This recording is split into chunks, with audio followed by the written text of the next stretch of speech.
Chiesa non esiste il fai da te, non esistono battitori liberi. Quante volte Papa Benedetto ha descritto la Chiesa come un noi ecclesiale. Talvolta capita di sentire qualcuno dire io credo in Dio, credo in Gesù, ma la Chiesa non mi interessa. Quante volte abbiamo sentito questo? E questo non va.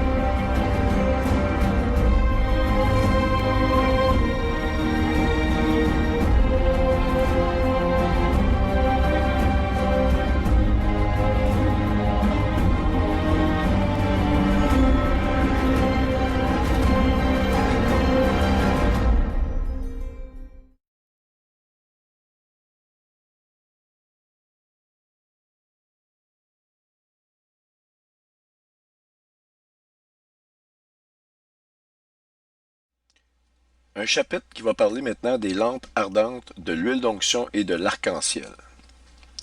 Les mots lampe, huile reviennent constamment lors de l'enlèvement. On le voit ici dans Matthieu 25, le verset 4. « Mais les sages avaient pris de l'huile dans leurs vaisseaux avec leurs lampes. » Ça, vous le savez, les vierges folles et les vierges sages.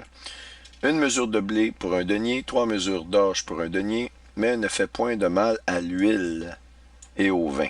Apocalypse 6. Dans Apocalypse 4.5, du trône sortent des éclairs, des voix de tonnerre. Devant le trône brûlent 7 lampes ardentes. Encore les lampes, qui sont les 7 esprits de Dieu. Il apparaît clair que les mots lampe et huile ont été soigneusement choisis et qu'ils représentent plus qu'une simple image dans le but de rendre les textes bibliques accessibles à la compréhension. Nous croyons fermement qu'il s'agit d'un phénomène qui sera visible et qui se produira au moment de l'ouverture du portal pour l'enlèvement. On voit la description de l'ouverture du portal dans l'enlèvement au chapitre 4 de l'Apocalypse, les quelques premiers versets. Voici une autre preuve démontrant la précision absolue des Écritures et que tout a été prévu dès le départ. Comme vous le savez, l'huile d'olive pure est l'huile d'onction par excellence dans la loi mosaïque.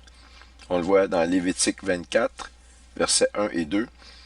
L'Éternel parla à Moïse et dit « Ordonne aux enfants d'Israël de t'apporter pour le chandelier de l'huile pure d'olive concassée, afin d'entretenir les lampes continuellement. » Mais encore une fois, ce qui a été prescrit par la loi de Moïse, ou par la loi à Moïse, va devenir une répétition d'événements passés qui vont se répéter dans un futur très proche pour l'enlèvement de l'Église.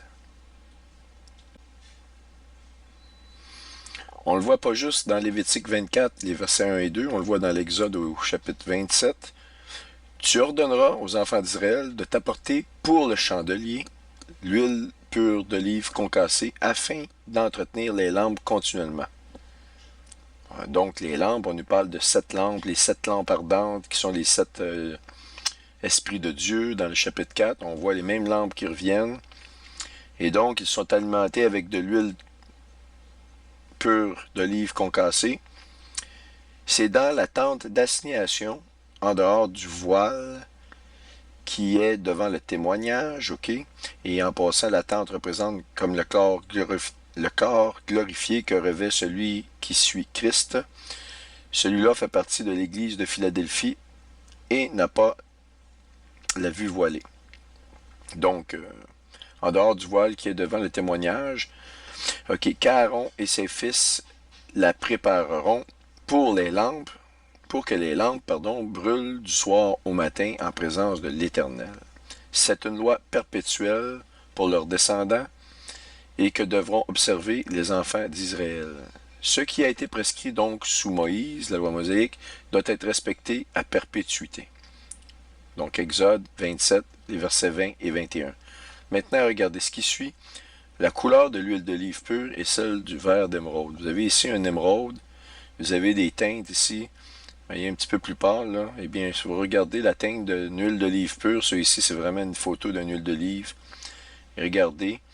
Et on nous dit, on nous parle justement de l'importance de l'huile d'olive d'avoir un très très beau vert, un vert prononcé, qui frôle une partie de l'émeraude. Mais qu'en est-il du chandelier maintenant? La réponse est que le chandelier fait partie, tout comme la branche de l'olivier, de l'emblème national d'Israël. Il est aussi absolument stupéfiant de constater que le chandelier israélien est un chandelier à 7 lampes.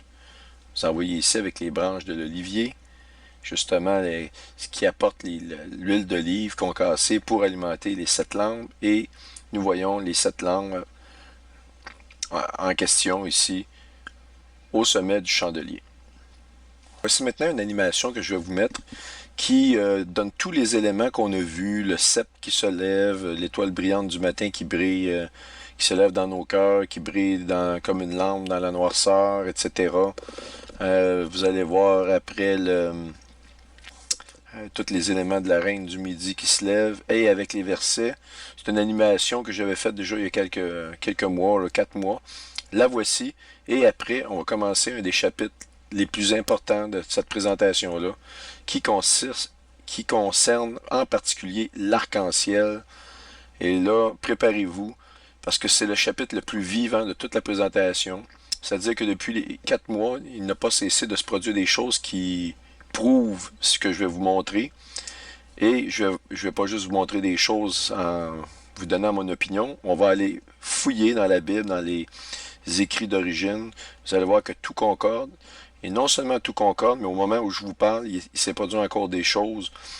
J'ai pas fini d'enregistrer la vidéo qu'un frère m'envoie un lien. Et je vous dis, tout concorde. Ça va même rallier des informations à partir d'Obama, qui s'est fait couronner quand il a mis le fameux minaret au centre, pas au centre, mais au sommet de la One World Trade Center. Et donc, tout est vivant maintenant. C'est pas juste des théories, c'est pas juste des faits marqués, mais il se passe de quoi actuellement? Dieu nous parle, nous envoie des signes comme j'ai jamais vu. Alors, voici l'animation, et après, on va entrer dans le chapitre pour l'arc-en-ciel qui va être extraordinaire.